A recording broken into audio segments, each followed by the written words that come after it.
Good morning. Thanks for joining me with the Beau Firestone Trees and Gardens YouTube channel. We are doing an early spring garden tour here at Firestone HQ, and it's April in the South San Francisco Bay Area. We're just going to see what's blooming and who the VIPs are for the month. So I've shown you these before. They're my favorite in the springtime, really long bloom time, and they just make this gorgeous rose pink cloud. These are heuchera Wendy, also known as Wendy coral bells. They're one of the first flowers to bloom in spring, and they bloom for at least a month's time. So here are these, and then I also have a couple other kinds of heuchera. Over here, these are a heuchera midnight rose, and they really blend into the mulch. They don't look so great over there right now. I'm trying to improve this bed so that we have silver plants around them so they can kind of really pop, and a little bit of pink in the foliage sort of goes with these little everlasting buds here. Really pretty. This is moonshine yarrow. I had a hard time with ferns in this area, and I found that the Achillea moonshine almost looks fern-like, but it's much tougher plant. And then my native coral bells, these are the island alum root, heuchera maxima. I'm just loving them this year. They're definitely a one-season plant, so for the rest of the year the foliage looks a little bit burnt, kind of chlorotic. It doesn't look that great, but this is their time to shine. So I wouldn't plan a whole bed of just these. I would kind of mix them in so that you have other stars during the rest of the growing season. But they're just going gangbusters right now and are so happy. Every year they grow back fuller and have more flowers. So this is something to really look forward to every year. And I love kind of these Easter colors in spring. And they have kind of these like almost like cream color with a little bit of pink, and just really delicate and fairy-like.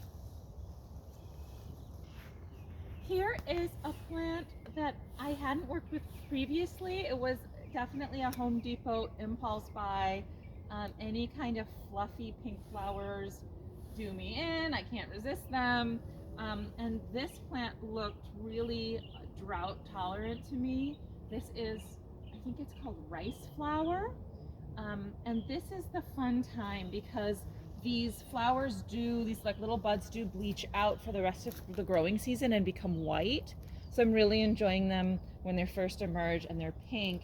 And I think they look so beautiful next to the artichoke. So I have two types of artichoke. They're both have these kind of purpley buds, and we eat most of them. They're my daughter's favorite vegetable, but I always leave just a couple on at the very end of the growing season because they're like giant psychedelic thistles and just the most beautiful flowers you could wish for.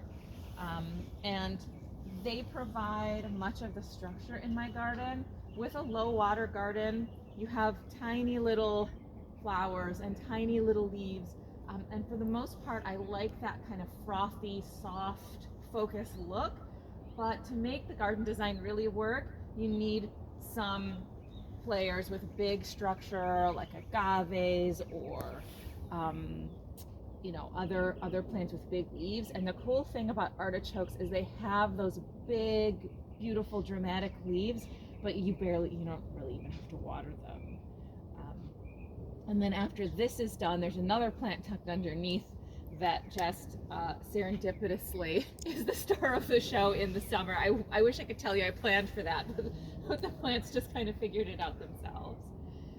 So yeah, really pretty moment right now here with these purple artichokes and the pink flowers that I'm enjoying very much.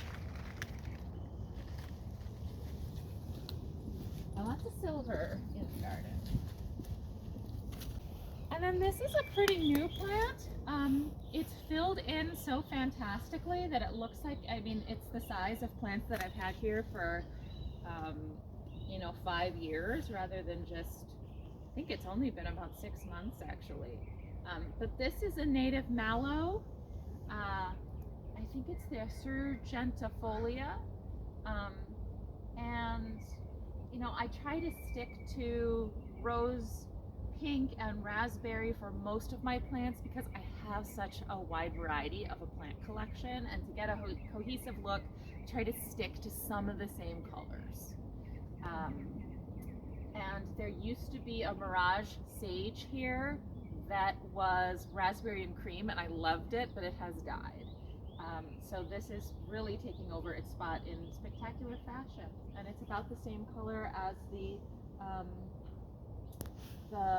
red buckwheat and some of the other plants in this layer. So it's just working really well. I'm enjoying it a lot.